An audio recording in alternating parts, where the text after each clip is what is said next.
semprot apa nggak susah ini, Pak? Ya agak susah ini. Agak susah, Iya. Tapi kalau melihat buahnya seperti ini jadi tetap semangat. Semangat.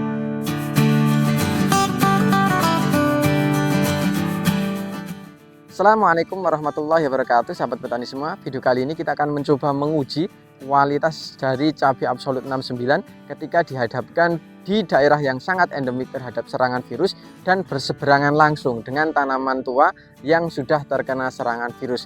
Kira-kira bagaimana hasilnya? Video lengkapnya setelah yang satu ini.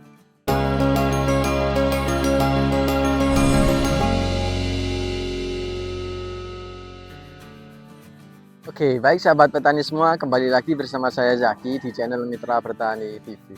Seperti yang telah saya jelaskan di awal tadi, kesempatan kali ini kita akan mencoba menguji kualitas dari cabai Absolut 69 ketika dibenturkan dengan lingkungan atau daerah yang sangat endemik terhadap serangan virus kuning. Kemudian disandingkan dengan tanaman tua yang terserang virus kuning tanpa ada pembatasnya, hanya ada parit yang membatasi gitu. Jadi kita akan mencoba melihat hasilnya seperti apa, dan teman-teman bisa melihat sendiri ini adalah gambaran kondisi tanamannya full buah, kemudian ketinggian tanamannya ini cukup sedang, dan yang lebih menarik lagi sang pemilik lahan itu sudah mencoba menguji di dua musim, antara musim penghujan dan musim kemarau. Kira-kira kurang dan lebihnya atau rekomendasi yang mungkin bisa disarankan seperti apa? Tanpa lama-lama lagi kita akan langsung masuk pada sesi wawancara. Oke, baik sahabat petani semua, di hadapan saya sudah ada sang pemilik lahannya langsung. Monggo Pak, mungkin bisa memperkenalkan diri. Amikuro Pak Suparjan, Nariban Pergowati, Kecamatan Mungkit, Kabupaten Magelang. Jadi Pak Parjan yang beralamat di Kecamatan Mungkit, Kabupaten Magelang. Ini mohon maaf mengganggu waktunya ini Pak. Untuk saat ini Pak berbudidaya tanaman cabai, kalau boleh tahu ini jenis varietas apa ini Pak? Ini Absolut. Absolut 69 itu ya Pak? Iya. Baru pertama kali ini atau sudah beberapa kali? Sudah dua kali. Sudah dua kali. Iya. Untuk dari menanam cabai Absolut 69 sendiri itu hasilnya menurut Pak Parjan gimana? Ya memuaskan. Memuaskannya itu di apanya Pak? Ya itu buahnya. Kalau di daerah sini kalau tidak menggunakan yang tahan virus biasanya terkena virus kuning Pak? Kuning ya. Jadi kalau di daerah sini kalau tidak menggunakan benih yang tahan terhadap serangan virus biasanya sudah kuning, hampir kuning semua. Iya. Dan ini juga berseberangan, kalau yang samping ini tidak tahan virus itu memang sudah mayoritas kuning. Kuning ya. ya. Tapi kalau untuk yang Absolut 69 ini masih tetap bertahan atau Bertahan. tidak kuning. Kemudian dari penanaman yang pertama dengan penanaman yang saat ini Pak, menurut Pak Parjan lebih bagus yang mana? Yang ini ya bagus. Yang dulu ya bagus, cuma pedek itu loh.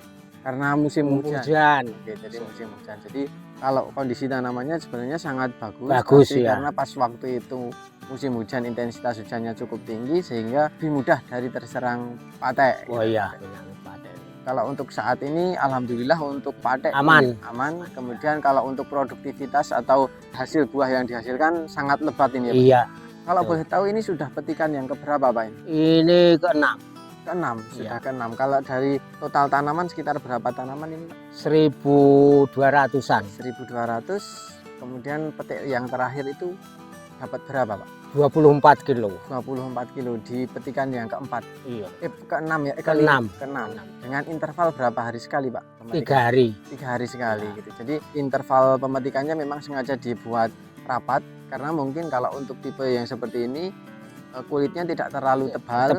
Kalau nanti metiknya agak mundur-mundur takutnya terlalu merah dan mudah empuk, mudah lunak gitu ya. Lunak, jadi ya. Kalau untuk pengiriman jarak jauh kurang berani. Tidak berani. Jadi lebih baik untuk panen itu masih dalam kondisi warna yang oranye ya Pak ya. Oranye ya. Jadi belum terlalu merah. Dengan pemetikan yang tidak terlalu berwarna merah itu biasanya nanti jumlah kali petiknya akan menjadi lebih banyak karena nutrisi yang seharusnya untuk pematangan buah itu nanti bisa disalurkan ke atasnya gitu. Tapi kalau nanti ditunggu sampai merah biasanya akan menyerap nutrisi dan hanya fokus di buah itu. Sementara buah atasnya itu nanti akan kekurangan nutrisi. Kemudian dari bobot, kalau dipetik dalam bentuk yang masih oranye biasanya bobotnya akan bertambah. Kemudian kulitnya juga masih cukup tebal. Iya. Dan ketika dikirim jarak jauh itu masih cukup berani, kuat, masih kuat ya Pak ya. Tapi kalau sudah terlalu merah biasanya memang kurang kuat dan tidak berani gitu. Dan mungkin itu ya, jadi setiap varietas tentunya mempunyai kelebihan dan kekurangannya masing-masing. Tapi kalau untuk varietas Absolute 69 ini tanamannya mau tinggi ya Pak? Tinggi ya. Kira-kira berapa senti atau berapa meter Pak? Ya sekitar 1,5 meter ya. 1,5 meter ya Pak ya. Iya. Kemudian buahnya dari bawah sampai atas banyak. Banyak. Iya. Dan banyak yang nyantol ya Pak ya. Iya. Banyak yang nyantol. Kalau untuk Pak Parjan sendiri ini tidak dilakukan perempelan ya Pak? Enggak. Kok tidak dilakukan perempelan itu kenapa Pak? Enggak nyampe waktunya. Jadi tenaga dan waktunya itu tidak nyampe sehingga tidak dilakukan perempelan. Tetapi yang paling bawah pun anakannya masih Ada. tetap buah ya Pak? Ini ya, berbuah lah ini. Buahnya tetap banyak gitu ya Pak? Banyak. Tetap banyak, kemudian dari bawah sampai atas buahnya juga cenderung sama ya Pak ya? Cenderung stabil. Nanti kalau ada pertanyaan buahnya besar atau kecil, kadang itu juga tergantung nutrisi yang kita berikan. Jadi kalau nutrisinya kurang tentunya diameternya akan kecil gitu. Tapi kalau nutrisinya terpenuhi biasanya Absolute itu ukurannya sedang ya Pak ya, tidak terlalu besar dan tidak terlalu kecil. Gitu. Jadi masuk ukurannya adalah di sedang. Kemudian jarak antar batangnya Pak, pendek atau panjang Pak ini? Ya sedang lah. Sedang ya Pak ya. Jadi dan bisa dilihat ya dari hampir setiap ketiak atau dari setiap ruas itu muncul buahnya. Muncul buahnya itu. Jadi dari bawah sampai atas itu juga muncul buahnya, dan ada beberapa juga yang buahnya itu double. Mungkin itu terkait varietas Absolute 69 dan mungkin bisa dicoba untuk daerah-daerah yang endemik terhadap serangan virus kuning gitu. Kalau di daerah virus kuning memang dengan penggunaan varietas yang tahan terhadap serangan virus itu akan jauh sangat membantu. Kalau menurut Pak Parjan Pak, karena kemarin sudah menanam di musim hujan, kemudian sekarang di musim kemarau. Menurut Pak Parjan itu lebih cocok atau lebih bagus ketika dibudidayakan di musim apa Pak? Musim kemarau. Musim kemarau ya Pak. Dan kenapa kok bisa musim kemarau Pak? Itu serangan pada ya nggak terlalu banyak itu. Banyak ya. Jadi sebenarnya gini sahabat petani semua, ditanam di musim penghujan atau musim kemarau sebenarnya tetap bisa dan tetap bisa bagus. Tetapi ketika musim penghujan kadang patogen penyakitnya itu lebih banyak, khususnya layu, kemudian busuk batang atau antraknose. Ketika kita belum memahami cara pengobatannya atau pengendaliannya, biasanya tanaman akan lebih mudah terserang dari patek ya Pak ya, dari penyakit itu. Karena mungkin kalau untuk tingkat ketebalan memang untuk sejenis tipe yang merunduk itu memang tidak setebal buah yang tipenya ke atas ya Pak ya. Kalau yang ke atas biasanya dia lebih tebal, kemudian dijangkau spray itu lebih mudah. Tetapi kalau merunduk itu nanti buahnya biasanya tertutupi oleh daun. Nah, sehingga kalau nyepray itu kurang bisa maksimal. Makanya beliau bisa menyimpulkan kalau untuk tipe yang merunduk seperti ini lebih baik panennya itu di musim kemarau, dan kemarau itu biasanya tantangannya di virus. Kalau virusnya sudah terkendalikan, insya Allah kedepannya lebih aman. Lebih aman itu, karena untuk patek kemudian busuk batang itu kalau di musim kemarau bisa dikatakan hampir tidak ada atau sangat jarang. Mungkin itu terkait dengan varietas Absolute 69. Pada sampai saat ini Pak Parjan puas Pak? Puas ya. Puas, dan ada rencana nanam lagi? Nanam lagi kalau musim kemarau aja. Kemudian ini Pak Parjan, kalau saat ini kan masih pertengahan di musim kemarau, berarti ini tanamnya kemarin masih hujan ini. Ada kendala atau tidak Pak pas di awal-awal itu? Awal-awal ya itu rontok daunnya itu. Jadi pas di awal-awal karena intensitas hujan masih cukup tinggi, jadi daunnya rontok ya Pak? Jadi mungkin ada beberapa hal yang bisa mengakibatkan daunnya rontok. Bisa jadi karena pH-nya drop atau tanahnya terlalu lembab. Karena memang di daerah sini ketika kemarin hujannya juga masih cukup deras ya Pak ya di awal-awal pertumbuhan. Tetapi kalau untuk jumlah sulamannya Pak atau tanjangnya untuk lahan milik Pak Parjan untuk Absolute 69 ini banyak atau sedikit? Kalau ini cuma sedikit, yang ini sedikit gitu. Jadi alhamdulillah untuk di pertumbuhan awal cukup lancar, hanya ada rontok daun itu karena cuacanya masih cukup ekstrim, hujannya masih cukup tinggi.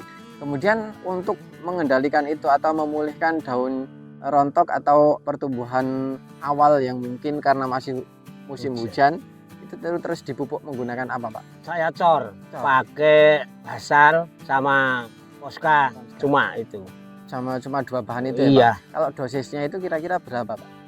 Satu tangki atau satu jerigen itu dikasih 2 gayung. Kalau cair itu 2 gayung. Kalau kental itu gayung. Satu gayung. Iya. Jadi basal dan ponskanya itu dilarutkan dulu. Iya. Dilarutkan dulu ke dalam sebuah wadah, kemudian dari pengenceran itu diambil 1 sampai 2 gayung. Iya. Tergantung, kalau itu pekat ya ambilnya cuma 1 gayung, tapi kalau untuk tidak pekat ambilnya 2 gayung Iya. untuk setiap 17 liter, kemudian dikocorkan. Iya. Kemudian ini Pak Parjan, kalau melihat dari bedengannya milik Pak Parjan ini kayaknya besar-besar Pak ini. Iya. Tujuannya untuk apa Pak? Tanduri kacang brol itu loh. Oh, jadi di bagian bawahnya ini biasanya ini harus saya tanami kacang yang sudah panen. kacang tanah ya Pak? Iya, kacang Jadi tanah. sebenarnya lahan ini awalnya ditumpang sarikan dengan menggunakan kacang tanah, makanya bedengannya dibuat besar dan plastiknya tidak terlalu menutupi sampai Iya. bagian bawah. Jadi tujuannya supaya di bagian bawah ini bisa ditanami untuk kacang tanah. Dan mungkin sahabat petani semua, dengan bedengan yang cukup besar seperti ini juga akan sangat bermanfaat untuk tanamannya. Mungkin dari segi kelembaban dia tidak akan terlalu lembab. Kemudian akar juga nanti akan lebih leluasa. Kemudian ini dari lubang ke lubang, dari kanan ke kiri juga lumayan jauh ya Pak ya. Iya. Jadi tanaman bisa lebih leluasa.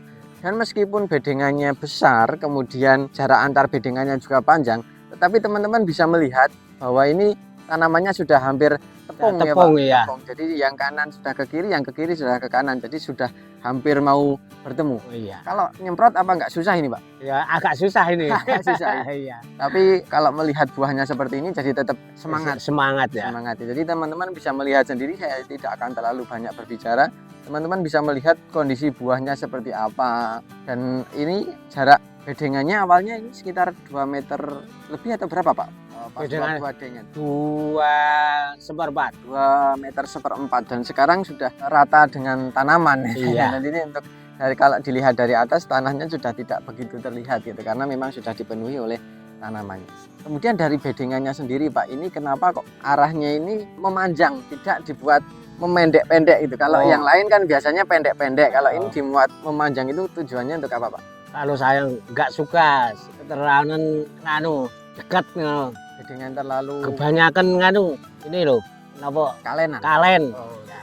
Jadi kalau biasanya di lahan-lahan sebelahnya itu nanti dibuat memotong atau pendek, tapi kalau di lahan mirip Pak Parjan ini dibuat memanjang gitu ya Pak, karena tidak terlalu suka banyak paritnya. Jadi beliau tidak terlalu suka dengan terlalu banyak paritnya. Jadi lebih suka untuk membuat bedengan yang memanjang. Untuk Pak Parjan sendiri, untuk tanaman cabai itu setiap musim pasti nanam atau gimana Pak? Pasti nanam. Pasti nanam. Iya. Kalau saran dari Pak Parjan sendiri untuk di lahan ini, misalkan habis tanam itu harusnya ditanami cabai lagi atau untuk ditanami padi atau gimana Pak itu? Kalau ditanami padi itu airnya nggak ada. Airnya nggak ada.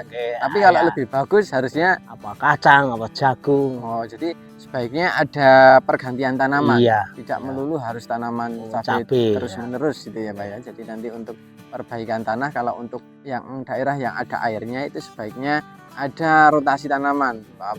Paling enggak mungkin 3 musim sekali atau 4 musim sekali, itu mungkin bisa dinetralkan terlebih dahulu. Tapi karena di sini air agak susah, jadi bisa menggunakan tanaman yang lain. Mungkin itu Pak Parjan. Kemudian untuk bedengan sendiri ini sebelum ditutup menggunakan mulsa, untuk pupuk dasarnya apa saja ini Pak?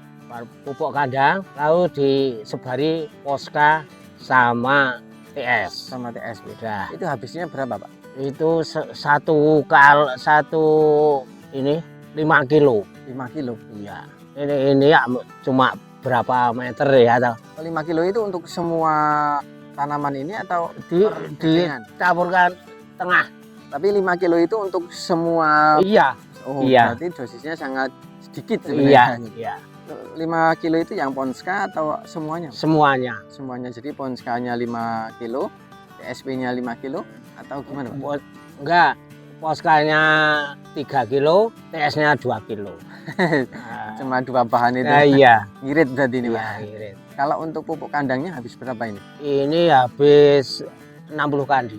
60 karung berarti. Iya. Jadi yang banyak itu di pupuk kandangnya. Kandang ya. Kandang yang alami. Iya, yang alami. Kemudian langsung ditutup menggunakan tanah ya Pak. Iya. Setelah itu. Dan mungkin bisa ditanami atau biasanya didiamkan dulu Pak? Enggak. bisa langsung tanami. Bisa. Mungkin itu sahabat petani semua terkait dengan apa yang telah kita bahas dengan Pak Parjan. Pada intinya ketika budidaya di musim kemarau dengan menggunakan varietas yang tahan virus seperti ini, perawatan lebih mudah. Mudah ya. Lebih mudah, kemudian resiko kegagalan lebih minim gitu. Apalagi kalau di daerah-daerah yang endemik terhadap serangan virus. Mungkin itu ya sahabat petani semua yang bisa kami sampaikan pada kesempatan kali ini. Sebelum saya akhiri, saya akan mencoba menyimpulkan apa yang telah kita bahas. Yang pertama, Pak Parjan ini menggunakan varietas Absolute 69. Beliau bukan hanya kali ini, tapi musim sebelumnya juga sudah menanam. Kondisi tanaman sama baiknya, tetapi kalau musim penghujan itu lebih riskan terserang penyakit karena tipikal dari buah yang merunduk itu biasanya untuk spray itu kurang bisa maksimal atau bisa menjangkau pada bagian paling dalam sehingga lebih rentan terhadap serangan penyakit. Dan kalau untuk musim kemarau, tantangan utamanya adalah di serangan virus kuning. Ini bersebelahan dengan lahan yang satunya. Bisa dilihat dari kondisi tanaman memang hampir di atas 50% yang terserang virus kuning. Tapi untuk lahan ini masih cukup aman atau cukup steril gitu. Jadi ketika menghadapi musim kemarau, beliau lebih menyarankan dengan penggunaan varietas yang tahan virus seperti Absolute 69 ini. Jadi perawatannya nanti akan lebih mudah. Nah, menurut pengalaman beliau dengan penggunaan benih Absolute 69 ini, tanamannya itu vigor. Kondisi tanaman tingginya sedang sekitar 150 cm. Kemudian cabangannya cukup produktif gitu ya. Jadi dari ranting yang paling kecil sampai paling besar itu ada buahnya semua. Kemudian ruas antar batangnya itu tidak terlalu panjang atau tidak terlalu pendek, jadi sedang ukurannya. Kemudian batangnya itu berkayu. Kalau berkayu biasanya tanaman akan lebih tahan. Kemudian untuk buahnya sendiri cukup lebat atau sangat lebat, bisa teman-teman lihat sendiri. Tiap ruas ada yang buahnya double. Kemudian tingkat keberhasilan buahnya cukup tinggi. Saran dari Pak Parjan kalau untuk musim kemarau seperti saat ini, interval pemetikan sebaiknya dirapatkan sekitar 3 hari sekali atau jangan menunggu full merah tetapi semburat ya Pak ya. Jadi warna oranye itu nanti bisa dipetik. Tujuan dari pemetikan berwarna oranye itu nanti umur panen akan menjadi lebih lama atau lebih panjang, kemudian daya simpannya akan menjadi lebih lama, kemudian bobotnya nanti akan lebih berbobot. Kemudian kalau nanti petiknya terlalu merah, takutnya itu nanti akan lebih lunak sehingga kurang tahan terhadap penyimpanan, dan pengiriman jarak jauh biasanya kurang disukai dengan warna buah yang terlalu merah. Kemudian untuk bedikan sendiri, beliau lebih suka untuk yang ukurannya besar sekitar 2 meter seperempat. Tujuannya adalah untuk tumpang sari, kemudian untuk tanaman juga bisa lebih leluasa untuk berkembang, untuk hidup. Kemudian untuk perawatan tidak terlalu neko-neko karena di musim kemarau ini biasanya lebih mudah dan tantangan utamanya hanya di hama biasanya, terutama di serangan virus, kemudian di keriting daun. Mungkin itu yang bisa kami sampaikan pada kesempatan kali ini. Semoga video ini bermanfaat, dan apabila video ini bermanfaat jangan lupa klik like, comment, share, dan jangan lupa subscribe untuk tidak ketinggalan info terbaru dari kami. Terima kasih dari saya Zaki. Salam Mitra Bertani Indonesia. Wassalamualaikum warahmatullahi wabarakatuh. Dan sampai jumpa di video kami selanjutnya.